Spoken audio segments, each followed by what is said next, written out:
দিদি সকালে ফোন করে আমাকে বলল, বোন রেডি হয়ে আমাদের বাড়ি চলে আয়। বললাম কেন? ও বললো, আরে আয় না, পরে দেখিস। আমি বললাম না, না বলে যাব না।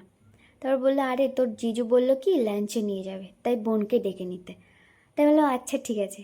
খুশি হয়ে ফোনটা রেখে তাড়াতাড়ি ঝটফট রেডি হয়ে বেরিয়ে পড়লাম। আর তোমাদের সাথে কথা বলতে বলতে দেখো পৌঁছে গেছি। তো এখানে সবাই মেনু দেখে সবাই মাটন থালি অর্ডার দিল। আর আমি দেখছিলাম কি অর্ডার দেওয়া যায়।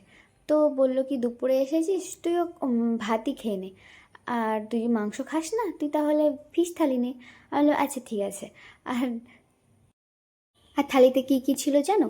ডাল ছিল, আর শুক্তো ছিল, আর আলুর ঝুরি ভাজা চিপস ছিল, আর ছিল পমপ্লেট মাছ, আর পাঁপড়, আর লেবু, কাঁচা লঙ্কা, আর সাদা ভাত। রান্নাগুলো খুবই সুন্দর ছিল। আমরা খাওয়া দাওয়া শেষ করে দেন বিল দিয়ে তারপরে বেরিয়ে পড়লাম। আর কোথায় এসেছিলাম জানো? চাকদাতে, বিরিয়ানি প্লাজা। আর আমরা বিরিয়ানি তো সেদিন খাইনি। তারপর আমরা চলে গেলাম কেক নিতে। জিজু ওখান থেকে দুটো কেক নিল, একটা জিজুর বাবার জন্য, একটা আমার বাবার জন্য। তারপর ওখান থেকে কেক নিয়ে বেরিয়ে পড়লাম। বেরিয়ে জিজুর বাড়িতে কেক কাটা হলো। ওখান থেকে বেরিয়ে দিদি জিজু সবাই আমরা বাড়িতে এখন যাচ্ছি বাবাকে সারপ্রাইজ দিতে। বাবা জানেই না। তারপরে বাবার সামনে নিয়ে আতে বাবা বললো কি বার্থডে আমার?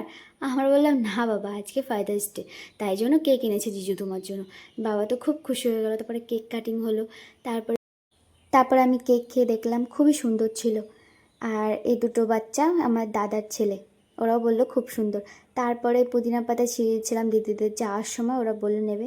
তোমাদের সাথে দেখা হচ্ছে পরের ভিডিওতে, টাটা।